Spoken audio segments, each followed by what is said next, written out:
confidence is just an amazing thing. Yeah. And working out and feeling strong gives you that confidence. It's a big part of that confidence. It's a huge part of it. Yeah. Start small and be proud of yourself and just do it. It is Thursday, October 20th. This is the Token CEO podcast. I'm Erika. I'm the CEO of Barstool Sports. And we produce this podcast to talk about work and things at Barstool and what we're seeing and what we're hearing and what type of perspective we can offer people who are also thinking about work. So that's what we do here. We are brought to life by Omega Accounting Solutions. Why do I like Omega Accounting Solutions? It's because I don't like accounting. I don't want to spend my time on accounting. I'm interested in the outputs of our accounting, which we could probably use these guys in a way that we haven't. But what's awesome about Omega Accounting Solutions is if you have a small business like me and you need help managing your books, making sure you're taking advantage of all the tax credits available to you, making sure that you are up to date on all of the regulatory statutes, tax law, tax changes. These guys can do that for you. So it's an awesome way to keep focusing on what you do best with your business and then leaving the accounting pieces, which are complicated and hard by my standards, leaving those to the experts. So if you call 1-800-704-2000 or you go to omegataxcredits.com, you can find someone from Omega Accounting Solutions to help you. We have an awesome episode today. We're doing a couple things. We have Jenn Sherman joining us. So I love Jenn Sherman. I've loved Jenn Sherman for a long time. One, because she has a Peloton ride with a great playlist. I listened to like 80s rock playlist the other morning. But Jenn joins us and she talks to us, one, about her career at Peloton. Two, interestingly enough, how she got a job at Peloton. She's Peloton's first spinning instructor, first instructor ever. I've been on a big travel binge, which is why I love now at the gyms. Like you go to the hotel at the gym and they now just have Pelotons in there. Like I can never remember my username, which is just a colossal pain in the ass. But once you get that sorted out, I just bring Jenn Sherman with me wherever I go. So I was like Pelotoning all over the country. I was in Utah for a conference, which really blew my mind. It was like a who's who of what's what, which was insane. Political people, policy people, huge strategic thinkers, technologists, like it was amazing. I'm still thinking about it. And I'm also was like, what the fuck am I doing here? Like, we review pizza. We review pizzas and put those clips on Instagram. But anyways, it was awesome. It was really interesting to see how the folks in Washington are thinking about big global issues, China, Ukraine, their relationship with technology, how technology is going to change the American landscape, how what's happening in the global landscape changes how we think about technology companies, all sorts of things. So that was awesome. Then spent some time in California and went to Vegas for G2E, which is the Global Gaming Expo. So G2E is put on by the American Gaming Association, and what they do is essentially gather everybody in the gaming industry. So you might be an operator like Penn, or a technology/gaming company like Scientific Games, or maybe you're selling a piece of technology or a slot machine, or you're a media person who covers the gaming industry. Like, it's all the gaming people. Did a keynote with them, which was cool, super interesting, kind of interesting to see the types of questions they have. You know, the biggest issue in the gaming industry right now is that they need to get younger and they need to reach young people. Walking into the Venetian, I walked into the Venetian last week or this week, I forget when it was, but, and I'm met with a cloud of smoke and then old ladies with their lap dogs on the slot machines. And I was like, oh my God, this is my hell. Vegas is a crazy ass place. The slice of life that you see at any given moment in time in Las Vegas is just disturbing, intriguing, depressing, exhilarating. I don't know. It's just all those things wrapped into one. Also kind of odd for me to be in Vegas, not whooping it up, but meeting with a bunch of government people, which is really what I find that I do in Vegas at this point. So that's been the last week and a half. I'm so psyched to be back. I spent this morning at Barstool. I made a small game with myself of I'm only going to talk to OG people. So if you were here in 2016, I'm spending time with you today. So I spent time with Kevin Clancy, which is awesome. We're going to build something huge around comedy, which I'm psyched about. Gaz is here, which is just so funny. Gaz gets like skinnier and balder and taller every time I see him. Talked to PFT for a while and talked to, pardon my take, and we were reminiscing about the problems we used to have in 2016 versus the problems we have now, which in hindsight seemed really awesome. He was like, I bet you don't have problems now that you don't have a lawyer involved in. And I'm like, you're 100% right. We didn't even have a lawyer in 2016. So that was awesome. Boardroom, before we get into the other stuff, Boardroom, I had a bunch of awesome meetings yesterday, actually. So I got back off the red eye. One, I'm too old to take the red eye. Two, the red eye just sucks. Like, you just forget how dry your mouth feels and how saggy your skin is, and just like, when you're at baggage claim in JFK at like 5:45 a.m. It's just like, it's like being in a CVS. You're like, where have I gone wrong in my life? But anyway, so back off the red eye, had a bunch of awesome meetings yesterday. Awesome in that some were great and some were terrible, which I think is really how you should look at any day of work, which is there's really great things and then there's things like, ooh, we have a problem here. But anyways, the first meeting we had was on our financial forecast. So I'm trying to get in the habit as we get bigger, as our business gets more diverse, as it gets more complicated, as we have more people involved, to get more rigorous around how we're reporting our numbers, how we dive into our numbers, what we're taking away from our numbers, all of that. Anyways, long story short, we don't have a good process for this right now, which was my realization yesterday. Like, we don't have a recurring cadence of sharing information. We don't drill down into the information we have. We kind of rationalize things. The thing that's so awesome about this company is people are so optimistic and so purposeful and so committed to like making the numbers work, which I love. I don't ever want to lose that. Like, I love that DNA. That's part of the culture we created here. But I also am like, hey guys, like, I have a boss for the first time in like 7 years, and we need to set expectations, which means we can't bullshit ourselves on our numbers, because once we set those expectations, we need to meet them. And if we don't set good expectations, we're only going to disappoint people. So that's kind of a big change that we're going through. We have a lot of work to do there. Then had an awesome meeting. We have a huge meeting with Penn coming up at the end of the month. And, one of the things I was noticing is like we tend to like lob over, hey, this is how much money we're going to make next year, or hey, this is how many people we think we're going to hire next year, or hey, here's a text message on 5 bullet points of what I think is going to happen in the next 3 years for our business. And we've done a really, really, really poor job of, I think, stepping back and looking at the forest for the trees. So we had an awesome meeting yesterday afternoon where we did just that. Like, what's the macro trend on the economy? What's the macro trend on the ad business? What's the macro trend on consumer spending? What's the macro trend on licensing? Where have we failed and fucked up this year that we've learned from? Where do we think the biggest opportunity is? And then most importantly, how are we going to go attack that? And what I feel really good about is I think that the forcing of the stepping back and looking at 30,000 feet instead of at 3 feet, it makes you realize that your business looks entirely different than you thought. The performance in our case, the performance we're generating, when I look at the rest of the media industry, I'm like, wow, it's way better than I thought.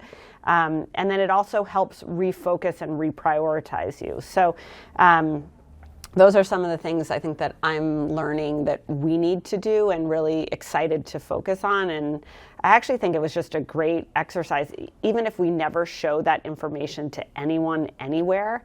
Just the nature that just by virtue of having it, it's making us smarter about our business. So I feel really good about all those things.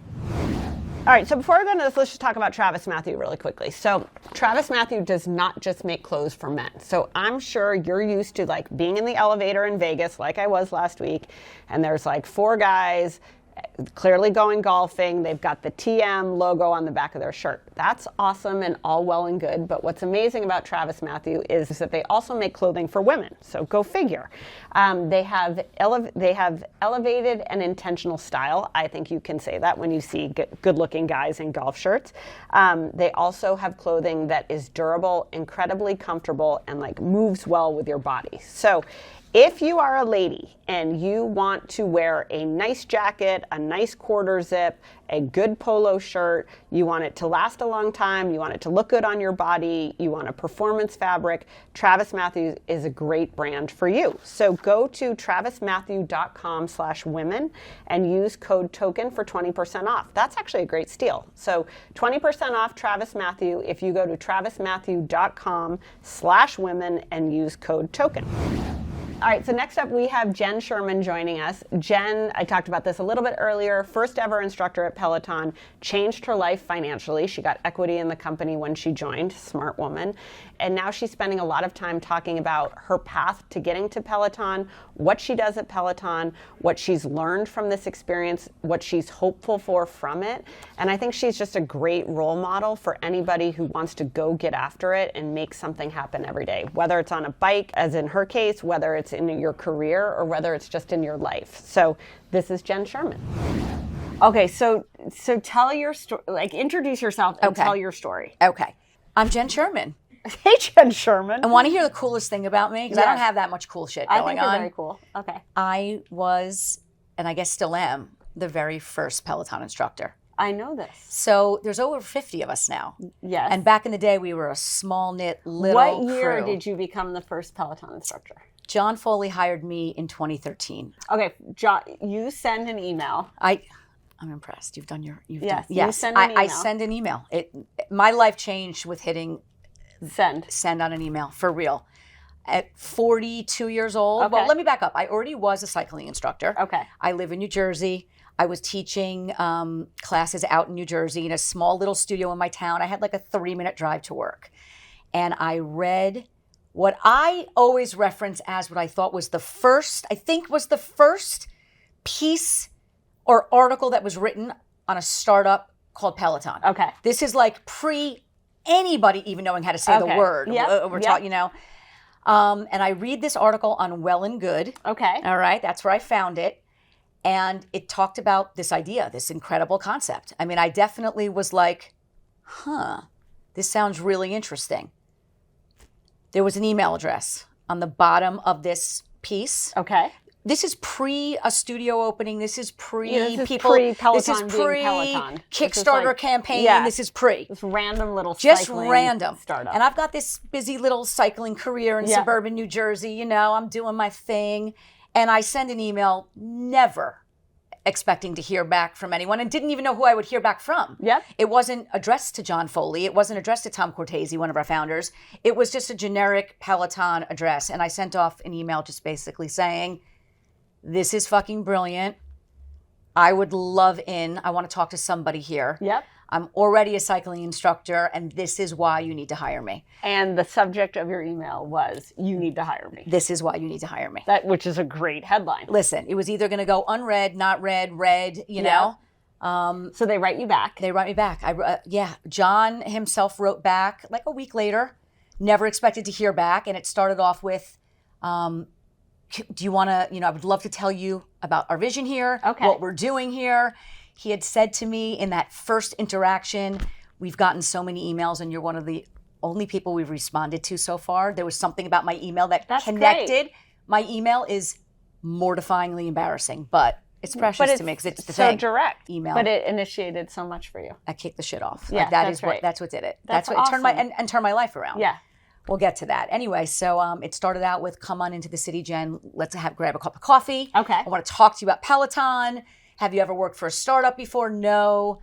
Do you know how startups work? How crazy it can be? No, but I'm in. I think it's genius, and I'm all ears. Okay. That opportunity came to me just as I thought about to start my own dream of opening my own cycling studio in the suburbs. Okay. I was really close. Okay. Partnerships, money. You're like ready to go. Ready to go. And I had sent that email, not thinking all that much about it. I went in to meet Foley for that cup of coffee, not thinking all that much about it. And I left that hour-long conversation being like, I have to now go back to my partner and explain that I'm not opening this business. Yeah. Because this sounds... You believe the vision. I believed it. Yeah. I'd be lying if I told you I had any idea what it would actually turn into. Yeah. Or what the community would turn into. There was no way to foresee any of that. Yep. I just thought it was fucking brilliant. The only part I questioned, and I said this to John, because I started out as an indoor cyclist. I was one of those crazies that, took Cycle all the time. All the time. Okay. And I wasn't sure about the piece about working out at home from the perspective of not being in that cycling room. Because it was so foreign back then. Like, I remember my first Peloton ride where I was like, what the fuck is this? Yeah, Like, listen, it's so weird. It's now weird. It's very normal. And also, I think with indoor cycling, and you would know this, there is an energy in that room. Yeah. For sure. Yeah. And that was always a piece of it. Yeah. So that was going to be lost, but I couldn't have imagined what was going to be gained. Yeah, that's awesome. And that's really how it started. How many classes have you taught since? It's so funny. I just said on camera the other day, I just talk shit on camera. That's fine. I just, Yeah, you're and your mouth. just this week I said, can someone please fucking tell me how many classes I've taught here? Because I don't know. I don't even know how many thousands of classes I've taught. Okay, But that's it's cool. thousands and thousands. And what have you loved the most about it and liked the least about it? The most is the community and what I do for people. Being able to change people's lives is fucking amazing. Yep. And having a career in my, that kicked off like this in my mid-40s. Yeah, I love that. Fucking badass. So cool. Yep.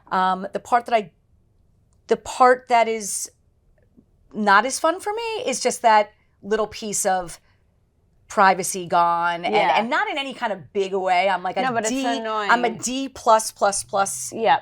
celebrity, Yeah, I whatever got you would But call me. the loss of Personality, privacy. not celebrity. Personality. Yeah. How do you be a great instructor? Like, what is it that makes you a great instructor? I think authenticity. Yeah. Honestly, for real. For me at Peloton, I remember in the early days, we'd have new instructors that were coming in and we'd have these meetings where we'd have to sit down. We were working on, they were trying to help us find our brand. If anyone asked me like, what's your special secret sauce, that I don't have one. I just can't. I showed up at Peloton exactly who I was. You ride exactly as you are. I ride exactly who I am.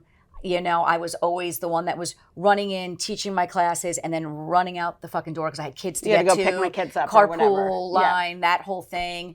That wasn't shtick. That's me. Yeah. And I am exactly the same 10 years later. Yeah, that's awesome. Fully. And I think you also kind of embody like the best woman on Peloton. Like you're trying to shove in your workout between everything else you have going on. Yeah. Some days you're in a good mood. Some days you're in a bad mood. I do think you do a very good job of channeling your energy though. thank you. For that hour, a half hour, however long, 45 minutes, however long it is. Like, how do you do that? Because I find if like you're a working mom, it's easy to get distracted. There's so much happening. Like, how do you channel yourself? And listen, we all have our shitty days. There are days that you just wake up, I'm like, oh, fuck, I got to teach 3 classes today. How am I doing that? I don't know what happens. It's sort of like that light comes on and you just are there to show up and do it. And the truth is, and this is going to sound like a bullshit line, but that is also my workout. Yeah. It's my workout too. Yeah, so I'm here to get something out of it. I'm here to get something out of it. I'm having a shitty day. I'm not afraid to say that on camera. Peloton lets us, we can say shit. We don't have to pretend that everything is sunny and rosy. And we don't. Yeah. If I had $1 for every time I had a breakdown on that bike, I'd be sitting pretty right now. That's how many, I'm just, I sort of get lost in it. Once that camera's on, I find I can just go to another place if I have to. And most days I show up ready and excited to still be there, even 10 years later. Yeah, that's so awesome. It's not that hard. Yeah, and because you love what you do. I do love it. What's the best playlist you've had? I know the Yacht Rock one I love. No. But Okay, what's your go-to first 3 songs? Well, here's what I'm going to let me back up for 1 second because I've got to just mention this. Okay. I really think I'm a very humble human being. I pride myself on being one, but when it comes to my music and my playlist, I'm not. Okay, great. For me, it is so You're so arrogant about your playlist. I don't care. Like, I think being way arrogant worse about a things- playlist is a great thing to be first of all, arrogant being about. arrogant about lots of things is things that you're proud of. Exactly. And you're like, I know my music. So my music is my thing. Okay. I feel like I'm kind of known as the rock and roll Yeah, you girl at are. Peloton, Yeah. just because of my age. Yeah. Would be 53 years you old. could I be grew up. like Tanya Katane. You're like your little White Snake vibe. Look at like, that. I No one's ever. That's a great. love reference. Tanya Katane. That is a very. You guys don't even know who Tanya Katane is. Oh, do you? No, zero No, chance. as She they was like shouldn't. spread eagle over the On two a cars. cars. Yeah, Oh, she was amazing. hot. She was hot shit. So hot. Jinx. Yep. Okay, Jinx. go ahead. Do you know what jinx means? You're probably too young to. Okay. No, you're they kidding. don't know what They don't know. They They're don't know just what saying jinx. this now to fit Anyway, in. Okay. so the music.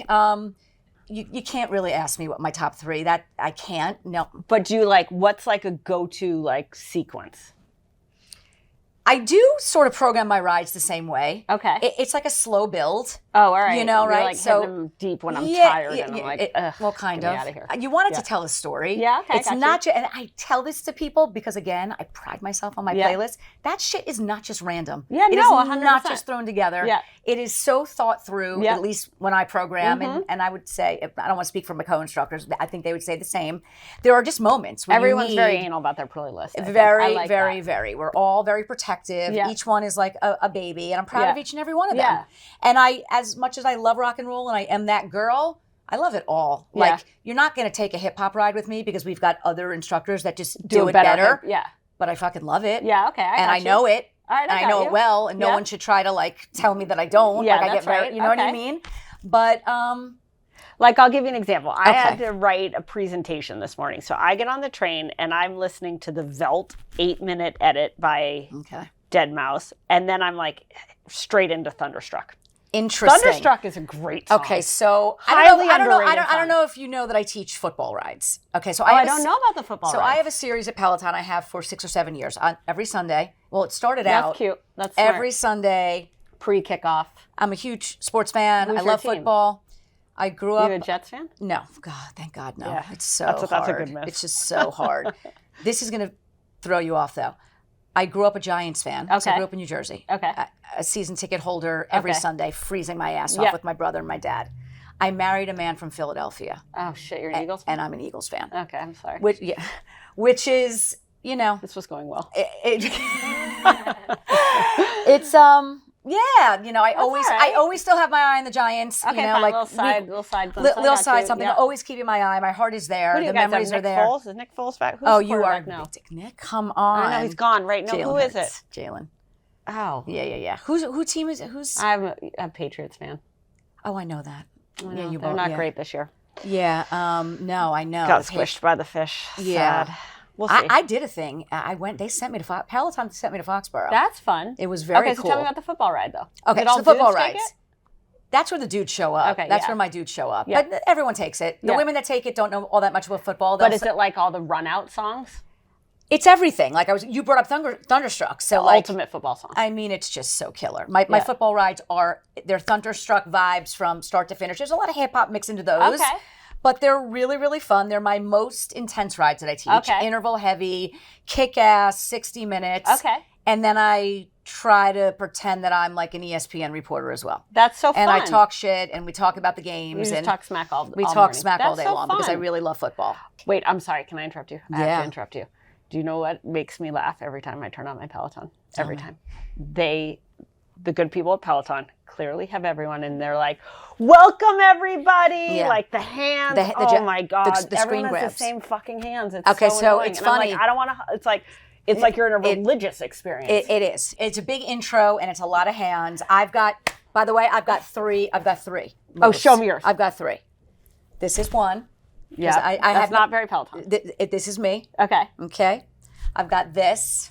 okay, I like that. That's very Peloton. I've got this. That's epic Peloton. And I've got that. That's great. Okay, And and you I don't- time it. You're like slow. It's just whatever. I don't even change Okay. it up. And now we're doing it, so we have those thumbnails. So that's how Yeah. you find the rides, right? Yep. So we've got to take those screen grabs before the live ride. And we've got to do all that shit for that too. And now we're doing it with members in the room because members are back. Yep. And they're seeing us do the behind the scenes kind That's of thing. fun for people. It is actually cool for them to see It's it. cool. All the shit that goes on before we go 3, 2, 1 live, they're in the studio for. So interesting. So they're seeing the screen grabs too. So I Yeah. have fun with it now. I'm like, you never saw this one before, people. Okay, that's great. This one before, people. Wait, Yeah. so that's so interesting. Like I think about Peloton.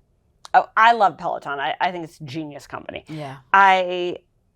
I think it's so interesting, like the Netflix of it all, like the algorithms and surfing which image. So Yeah. you get into the studio and it's like you have a 2:00 ride or Right. whatever 11 a.m. ride. Like this morning, I had I had a 10 a.m. ride. You had a 10 a.m. ride. Yes. Okay. What are the like What's the content protocol? requirements that you have? Okay, so first of all, people are actually interested in this nonsense. I don't know if it's nonsense, but we have to It's be how the sausage gets made. It's like Right. the People most wanna know. interesting thing. So Okay, so sorry. Are they sending you clothes to wear? okay, so we do have to wear Peloton branded clothes. I like that. Yep. Yeah, one piece. So it's either got to be Oh, okay, on your legs ass or and whatever. legs, or on your top, or And are a lot of the instructors subtly sponsored by other people? Like I'm a big Emma Lovewell person. I love Emma Lovewell. By the way, She's legit. as you should be. She's very authentic. She's very authentic. She's She's herself. authentic. That's what we were talking about. Yeah, authenticity. She's authentic. Yeah. All right, so sorry. So you have your outfit choices. Yeah, the outfit choices. So we've got to wear one piece of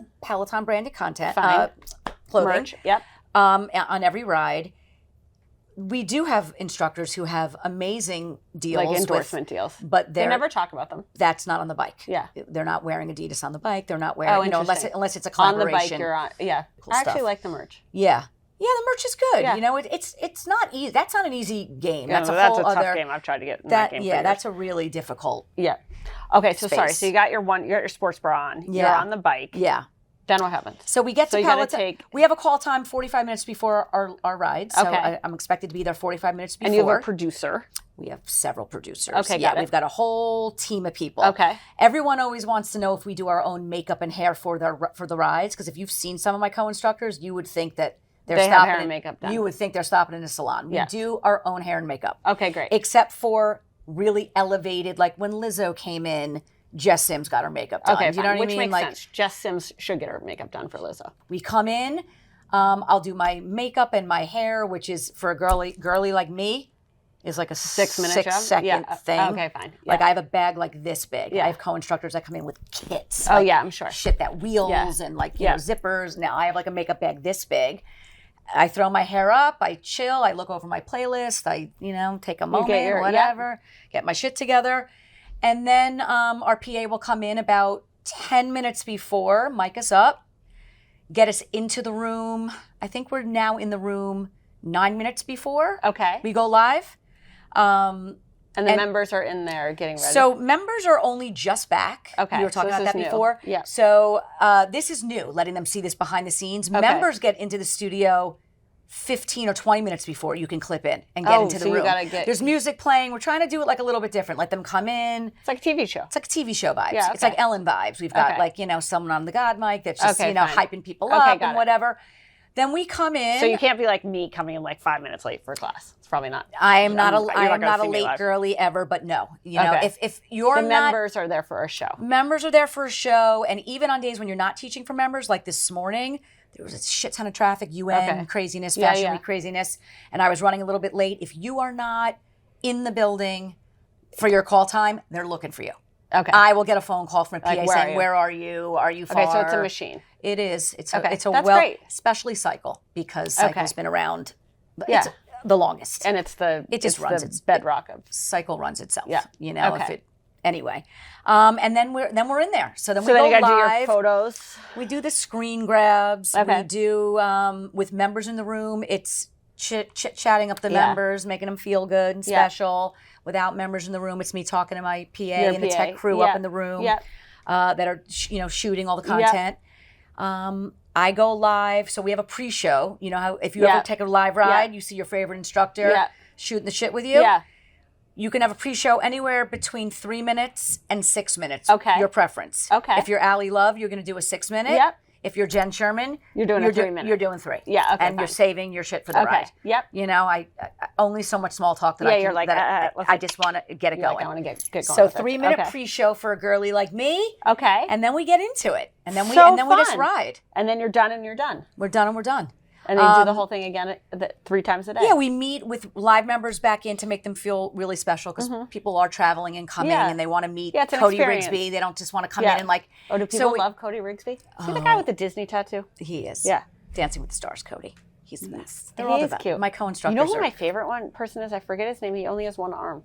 Oh, he's amazing, Logan Aldridge. He's new to the team. So I love him. He is just a fucking... I take all of his abs classes. I'm like, and they're... dude, if you can do this with one arm in a box, like I can suck it up and do abs for 15 minutes. He's just, forget all of that he brings. So cool. He's another one. I love him. Authentic, real deal. I really like him. Steeped in training beyond, you know what I mean? Yeah. Okay, so what's your advice to people who are like wanting to get a little fitness in their life and who want a little Jenn Sherman attitude? You know what I say? What do you say? Start small. Yeah. Don't start. It sounds like such a cliche, but it's so fucking true. Yeah. Because if you try to dive in, it depends where you are in your fitness journey. Okay. Right? But I talk to a lot of people who haven't worked out in years. Yeah. Or ever. Yeah. And it's really fucking scary and intimidating. Yeah. Especially women my age who are older, who don't feel great, who, have little injuries here or there, or big injuries here and there, different things going on with their health. It's intimidating. It's intimidating. It's a lot. And it's hard. Yeah. It can be really hard. Start small. Yeah. And just build on that. Yeah. Build on that.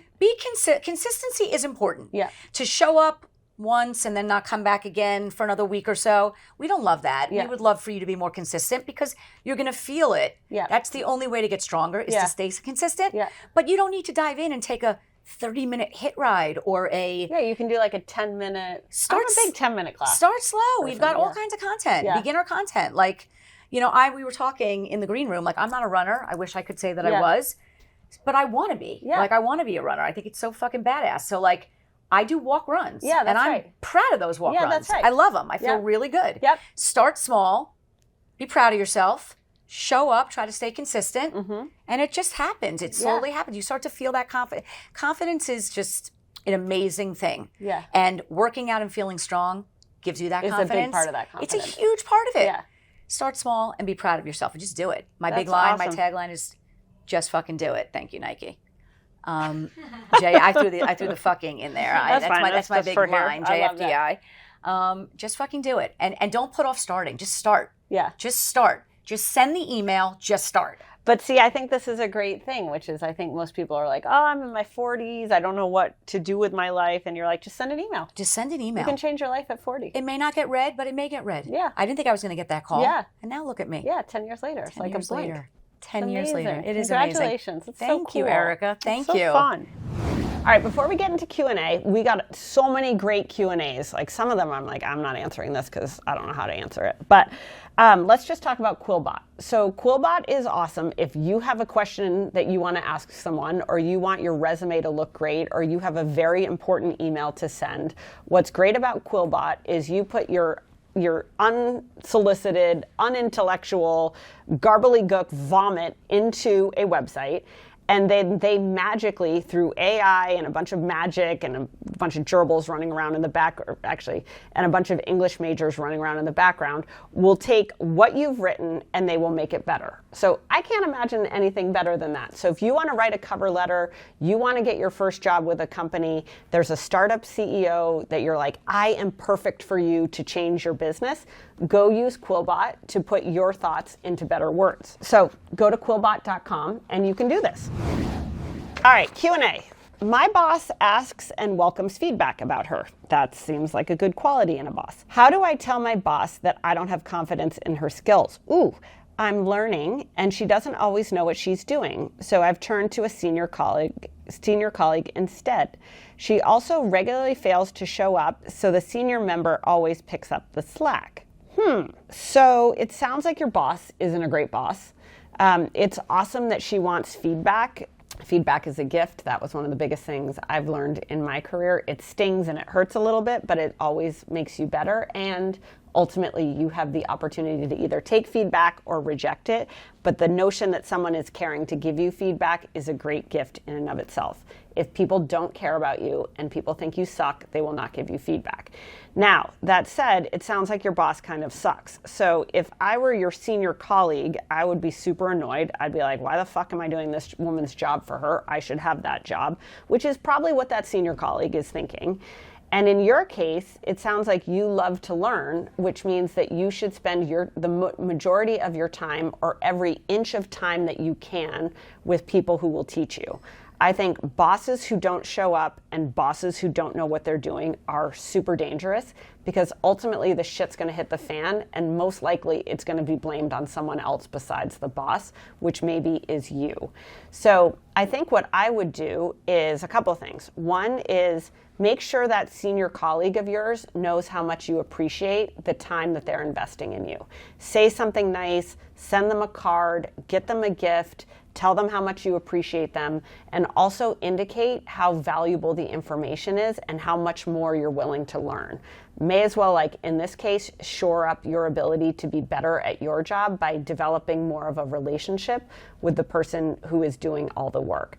The second thing with your boss is I think it's totally appropriate to say, hey, I have some thoughts about how we could do X better. I wouldn't make it a you thing. I think bosses have a hard time sometimes taking feedback in general.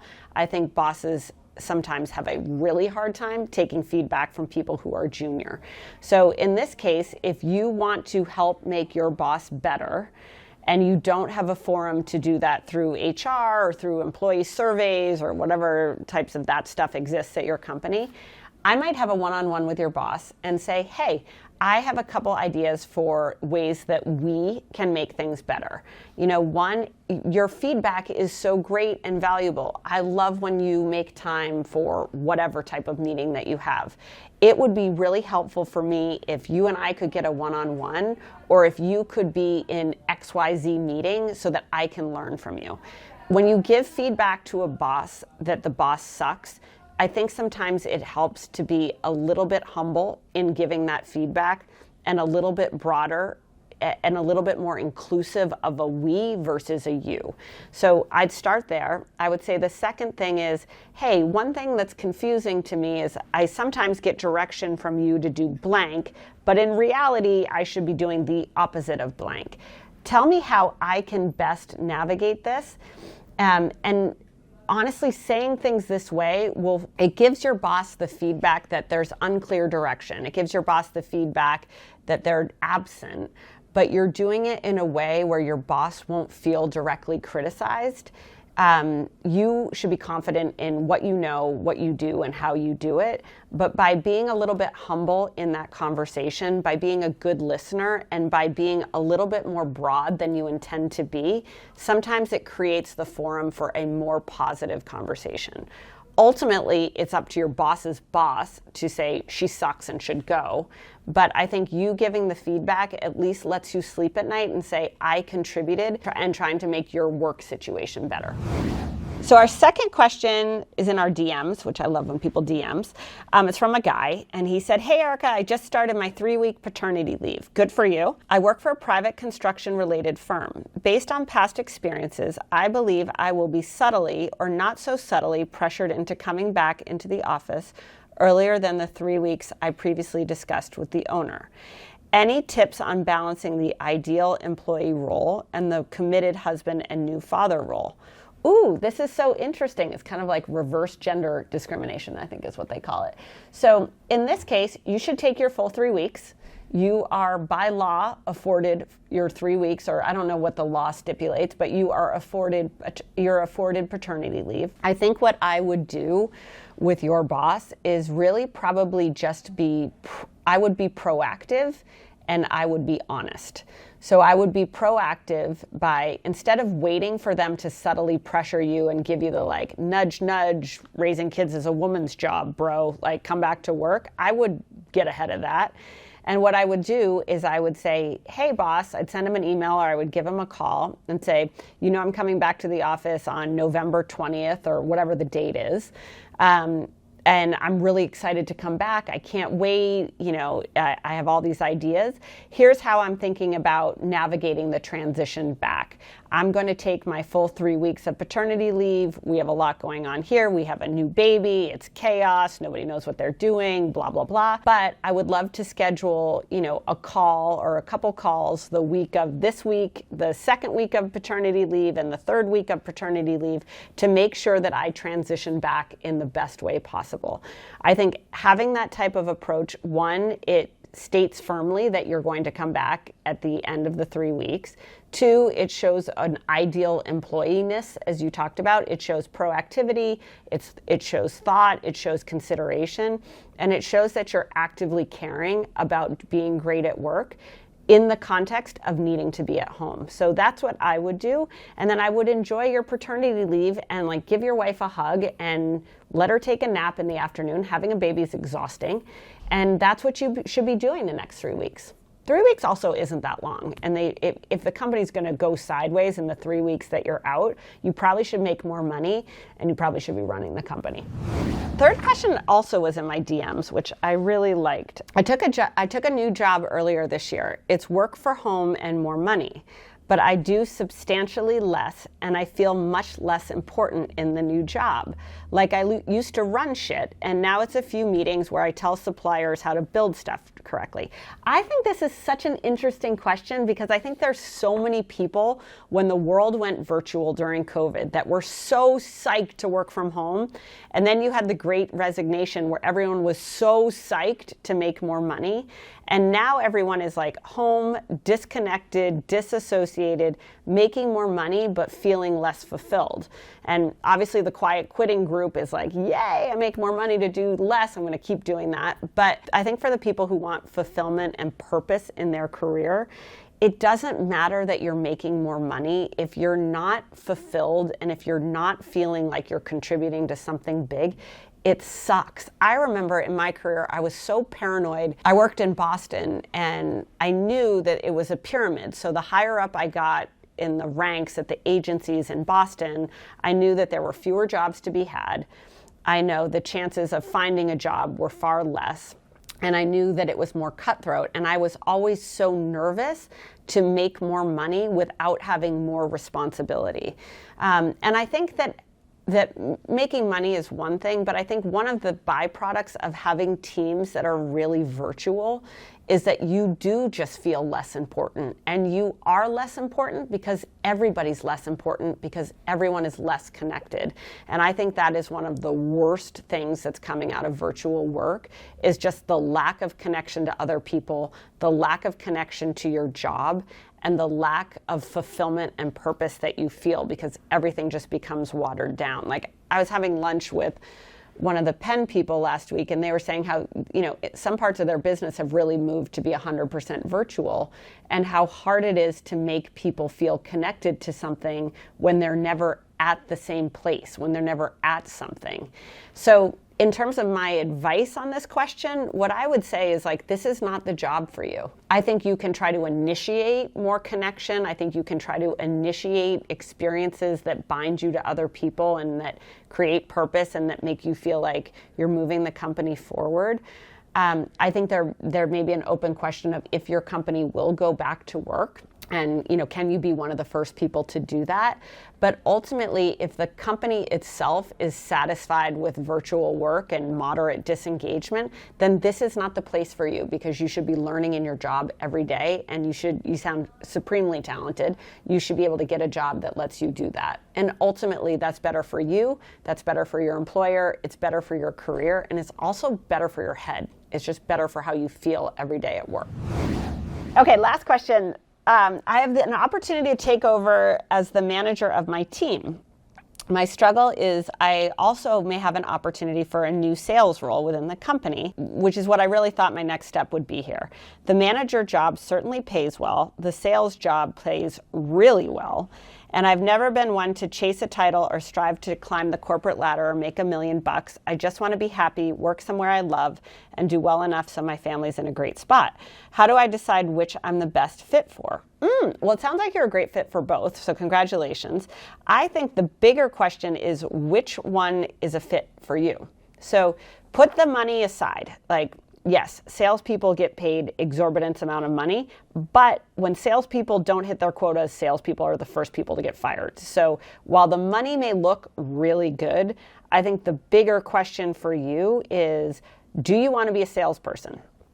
Do you get up every day loving to go develop relationships with people, like chomping at the bit to cold call people, wanting to write a zillion emails that nobody responds to? Like, sales, for as much as people shit on salespeople, sales is a tough job. You have to take a lot of rejection. You meet a lot of resistance. And if you don't perform, you don't get paid, period. And most likely you're out of a job. So the thing I think for you to think about is, picture yourself in 5 years. You know you want to be happy at work. You know you want your family to be in a great place. You know you want to be fulfilled. Which path do you think is going to get you there? If you take a manager job, does that open other manager jobs for you? Does it open bigger manager jobs for you? How passionate are you about managing people? Like, maybe start there. If you take the sales path, what's the best possible outcome and what's the worst possible outcome? And then really, I think you have to trust your gut in terms of, where do you think you want to be in 2 years from now, 3 years from now? I think 5 years from now is kind of an impossible horizon, but really think about, do you imagine yourself being happiest and most fulfilled as a salesperson? Or do you imagine yourself being happiest and most fulfilled as a manager? And whatever that answer is, take that job. Don't worry about the money right now. The money right now will sort itself out. There are jobs that are more lucrative and less fulfilling and higher risk. There are jobs that are less lucrative but more powerful, that set you up for longer term success. Just decide which path you want to go on and you'll make the right choice. Last bonus Q&A. So I was DMing with this person the other day. So one of the things is, everyone at Barstool will tell you, is that when I'm on an airplane, I start thinking a lot, and then I get very bored, and then I just start to spam people with work. So I've gotten the feedback that people do not like that, shockingly. So I'm trying to do that less. So then I just start answering work advice questions in my Instagram, which is, I actually love doing. I find it super soothing. So anyways, I had this woman reach out to me. She lives in New York City. And she's gotten a job outside of New York City for another company. And it's a step up. It's like a big move forward. And she's like, I don't know if I should take it or not. And the reason what she said was like, hey, right now this company wants me in the office 1 to 2 days a week. And it's a reverse commute. And for anybody who commutes in and out of New York City, you know it sucks. The trains suck. Everything sucks. But I don't mind a commute. I've always had a commute. I've actually usually had a really long commute.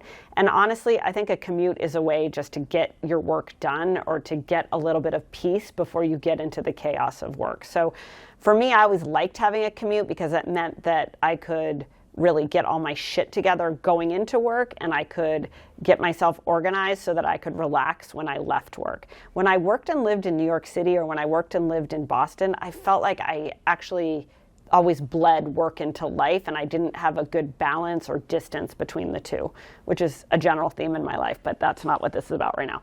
Anyways, so the woman was like, I think I'm going to put into my contract that I never have to work in the office more than 1 or 2 days a week. And was kind of like, that seems like a good idea, right?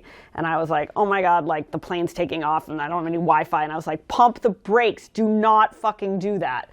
So the reason I think that's a bad idea is, one is, people have commuted since the beginning of time.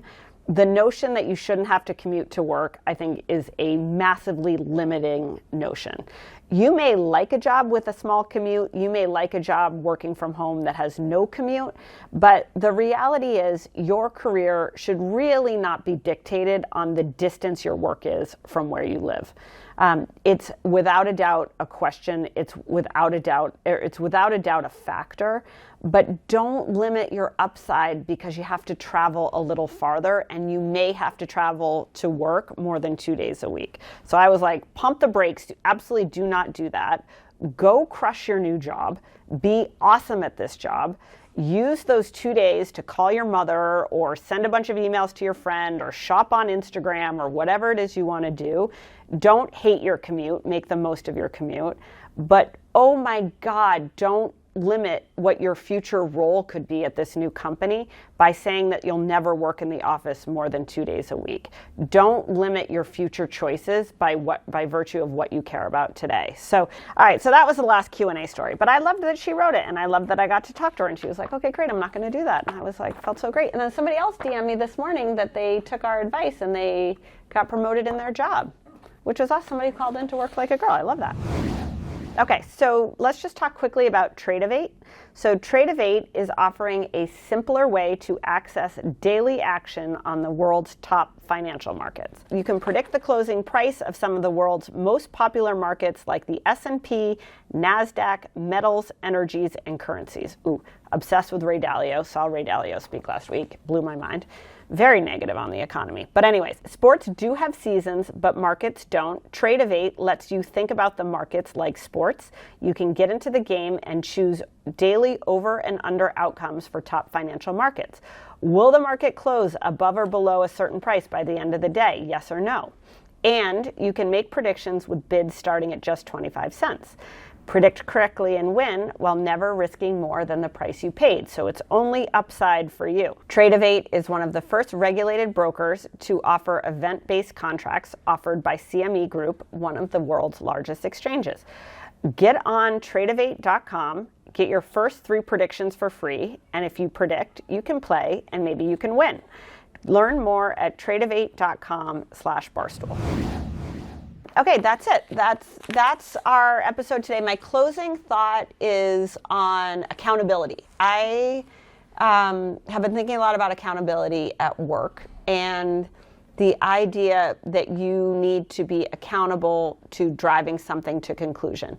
One of the things that I'm noticing, this happened the other day, is we have a company that's grown like a weed. It's kind of decentralized. Everything is disaggregated, so it kind of sits in all different parts of the company in different places. And so as a result, when something goes wrong, people tend to be like, oop, not my job. Oop, can't do that.